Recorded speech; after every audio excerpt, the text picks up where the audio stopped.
Aikui, Nick Namalita, this is my channel, The Midnight Librarian, and today I will be talking about my February hopefuls.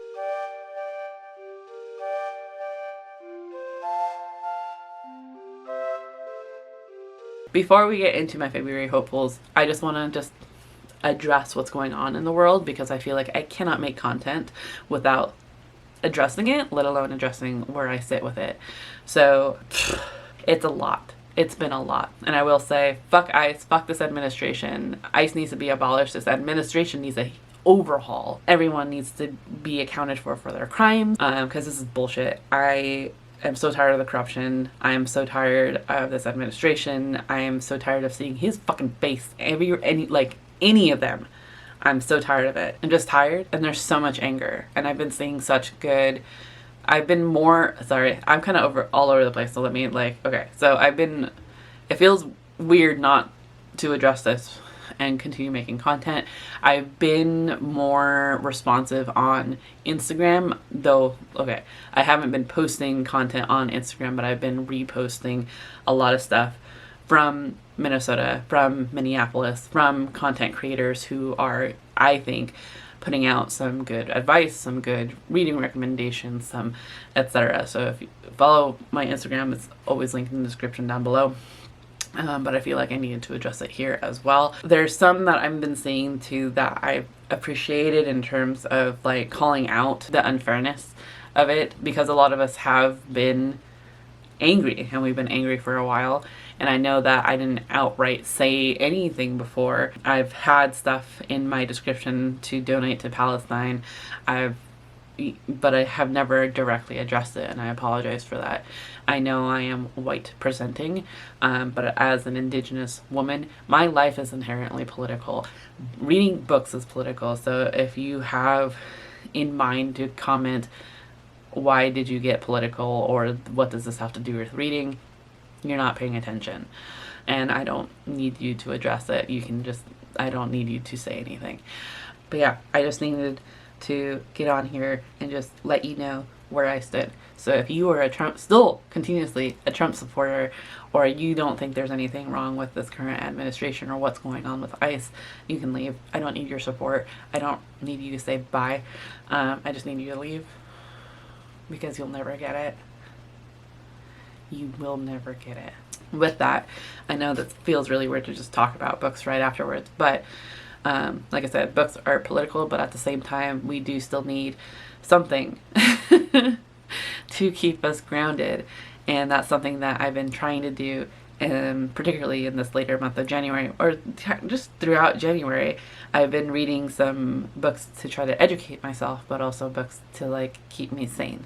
So some heavier reading and then throughout the day, and then some light reading before I go to bed, and just to get through day by day. This is a book community, and we need to start relying on community, because there's no one else we can really rely on at this point. And so the book community is one that I adore, and I've seen come together, particularly during this time and heavier times. Not to compare the times, but I've seen it in heavier times, really just flourish and support each other. So that's why we're going to continue talking about books, to continue building our community and building connections. So my February hopefuls. I have some books that I would like to finish in February that I did start in January, and let's go ahead and get into those. The first is The Hearts We Sold by Emily Lloyd Jones. I do have my tabs in here. I did start this in January, and it was supposed to be for the challenge for the Buzzword cover challenge, of to read a book with some kind of internal organ, internal body part on the cover, so the heart. I did read something else that ends up fulfilling that, and you'll see that in my January wrap up. But this one's going to roll over to February, because it will, mostly because I'm not done. Today's January 30th, which is also the day of the national strike walkout to abolish ICE. I don't have work today, so that kind of just worked out. But I'm not going to be able to read this in like a day because I have too much other stuff to do. But I do hope to finish it in February, hopefully. I don't know. I'm sort of questioning if I really want to continue with it. I do want to try a little bit more and get like maybe halfway to see how I feel about it and then decide. Because ultimately, too, this works for the Jan from Jan Agaton's Patreon coffin covers challenge, which is for February, which is to read a book with a heart on the cover. So, but I do have a backup, which I'll talk about later in this video. So, yeah, that's my first one I would like to finish. The second one I would like to finish. I actually really want to finish it in January, but I don't think I'm gonna have the time. So that is the Januaries. By Olivia Blake. This is my first Olivia Blake, actually, so I don't know if this is like the best one to start with. But it's a short collection stories. It's a short story collection. There we go. Which I normally wouldn't gravitate towards because I've been frustrated in the past. But I'm wondering if it's anthologies that can tend to bug me with like the short stories being written by different authors. Mostly because I found when reading those that the stories are inconsistent in their writing because they're by different authors. They're also short, hence the short story collection. So I don't get, it's like I just get invested and then it's over. So I was always kind of just frustrated with that. But this is Olivia Blake's short story collection. And so far I've been enjoying it. I do have the physical copy, that's just not on there right now. But yeah, I'm not very far into it at all. I have tabbed it to separate it out because it is split into seasons. I just finished spring last night, so I have 3 more seasons to go through, and each season has about 4 stories. And the first one in summer is relatively long. And then the second to last one in winter is really long. So I don't think I'm going to end up finishing it. But I still hope to finish it in February. Mostly because, so this was for the challenge of reading a book with a foil on the cover. And that was for Jan's coffin covers challenge for January. But, I mean, I'm okay with like having it roll over to February and still counting it. I'm not gonna police myself or put more pressure on myself than I really need to. Another book that I would like to finish in February is Burn Down Master's House by Clay Kane. This was actually an ALC that I got from Libro FM, so thank you so much to them. This is another short story collection inspired by true and long buried stories of enslaved people who dared to fight back. So yeah, I'm not very far into it at all. I've only listened to like an hour and 30 minutes. But so far I'm liking it. The one thing I will say is that Clay Kane does narrate it himself. And it's a little stilted. It feels a little robotic. But otherwise, so far, I've been enjoying the story. I particularly really like the author's note at the beginning. I thought it was really impactful. And then another book that I would like to finish that I did start yesterday is Hollow Kingdom by Kira Jane Buxton. I remember this being put on my radar from a booktuber that I can't remember their name at this point. They no longer create content, but I remember them really liking it and it got put on my radar. And I only just got the audiobook not too long ago, and so I started listening to it. But this one we are following, it's a zombie, but it's kind of humorous. Or not following a zombie. It's like the world zombies have risen. The blurb compares it to Watership Down meets Dawn of the Dead. So it's like a zombie book, but we're following a domesticated crow named Shit Turd, or ST. So ST is a bird of simple pleasures, hanging out with his human owner Big Jim, trading insults with Seattle's wild crows, i.e. those idiots, and enjoying the finest food humankind has to offer, Cheetos. But when Big Jim's eyeball falls out of his head, ST starts thinking something's not quite right. So, like I said, I started it yesterday, and I've been, so far, really enjoying it. Like, I kind of just like a what the hell moment. Books I'd like to start, I have a pile. I don't think I'm going to finish any of them, very many of them in February, but here's hoping. The first one is in case I do end up DNFing The Hearts We Sold. I know that sounds bad because it's almost like I'm expecting to DNF it, and I'm not. I'm just like, I'm already questioning, like, am I really feeling this? And I don't know for sure yet if it's a soft DNF that I'm thinking or a hard DNF. So that's why I want to give it some time. But just in case, I do have A Harvest of Hearts by Andrea Eames. Apologies for the dog barking.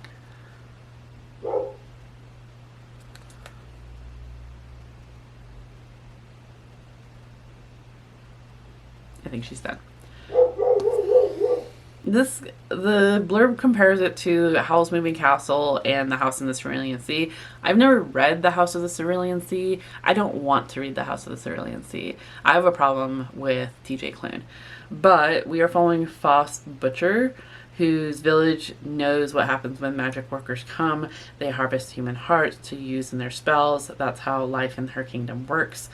But Faust, plain clumsy and practical as a boot, never expected anyone to want hers. But when a sorcerer snags a piece of Faust's heart without meaning to, she's furious and ends up going into the grand city to his enchanted house and demands that he fixes her before she keels over and dies, or whatever happens when hearts are snagged. So I think it's curious. This will work for the heart on the cover for the Coffin Covers Challenge, but also it'll work for Kayla's Buzzword Cover Challenge for February for a silhouette on the cover. We have the silhouette of a heart and the silhouette of a cat. So I think that works. I do have other options if I want to, but this is the one that I'm thinking about. Next, I got a book from Interlibrary Loan. I call it resource sharing because that's, I don't know, resource sharing, interlibrary loan, it's the same thing. But I got one through the library, basically. So thank you to University of Nevada, Reno. And that is The Conductors by Nicole Glover. Mostly because this is a part of a series. And I don't know if you need to read them in order or not, but there was one that came out recently that I really liked the look of, and I want to read it, but this is the first in the series, so I'm just going to start with this one. We are following Hetty Rhodes and her husband Benji, who were conductors in the Underground Railroad, ferrying dozens of slaves to freedom with daring, cunning, and magic that draws its power from the constellations. With the war over, those skills find a new purpose as Hetty and Benji solve mysteries and murders that white authorities would otherwise ignore. So this one has been on my radar, and I think I ended up, when I was looking at the new release, happened to see that it was part of a series, and when I checked the series, I'm like, oh yeah, I've been wanting to read the first one, so I'm hoping to get that started. Another one that I got from our own library is 1984 by George Orwell. This was one that I remember that we were supposed to read in school. I don't think I did, in all honesty, so you know what? Let's give it a go. It feels appropriate. A couple others that I want to start. I think I mentioned this one in my January hopefuls and haven't gotten to it, but I would still like to get to it, obviously. And that is Girl Warrior by Joy Harjo. This is Joy Harjo's newest release, and it's a nonfiction and like a coming of age for Native girls. She speaks directly to Native girls and women, sharing stories of her own coming of age to bring renewed attention to pivotal moments of becoming, including forgiveness, failure, falling, rising, and honoring our vast family of beings. I feel like this would also just be helpful to me. I didn't say anything about what 1984 is about, mostly because I just want to go into it not knowing anything. I've somehow not been spoiled for this. Another one I'd like to get to is A Tempest of Tea by Hafsa Faisal. This cover has always intrigued me, and I recently got the audiobook through the county library, so I want to get through that. I know this has to do with vampires. Ooh, I don't think I ever checked out the naked cover. That's pretty cool. Has to do with vampires. Let's see. Ooh, okay. So one thing with this, I will say to any, if any publishers happen to be watching or designers, this is hard to read. Say, why save the world when you can have tea on the streets of the White Roaring of on the streets of White Roaring. Arthi Casimir is a criminal mastermind and a collector of secrets. Her prestigious tea room transforms into an illegal blood house by night, catering to the vampires feared by society. But when her establishment is threatened, Arthi is forced to strike an unlikely deal with an alluring adversary to save it, and she can't do the job alone. So, I don't know. I've seen people talk about this. I've heard good things. I have yet to be spoiled for it, so I'm hoping to get to that as well. And then the final one that I'm putting on here, this already feels like a lot, but one that I'm for sure gonna have to read in February is actually a reread, and that is Fresh Banana Leaves, Healing Indigenous Landscapes Through Indigenous Science by Jessica Hernandez. I have to read it because I'm still getting through my master's program, and I'm taking a ecofeminism and critical ecology class, and this is one of the required readings, and we're reading it in February. So this is actually a reread for me. I did listen to this a couple years ago and absolutely loved it. Jessica Hernandez actually has a new book out, I believe, called Growing Papaya Trees, that I also want to get to at some point. But I'm happy to, I want to re-listen to this, but also read it. So I want to do it like in tandem. So yeah, those are the books I would like to get to in the month of February, whether to finish or to start. February is the shortest month of the year, but it also feels like it takes years to get through, like this January did. And if things continue as they're continuing, it will feel like it's taking forever. But yeah. Let me know your thoughts if you've read any of these before. I'd love to hear them. Please, no spoilers. Otherwise, I hope that you are taking care of yourself, finding some sort of comfort, finding your community, finding ways to feel present, to feel needed. I get that a lot of us, like, I'm so far away from Minneapolis, right?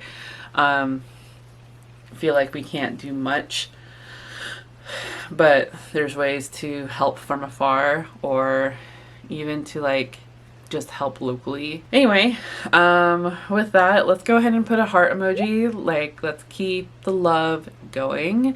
Any kind of color, any kind of, just a heart in general. And I hope that you are enjoying the book that you're reading currently. Please take time to rest. And I will see you in another video very soon. Cheers.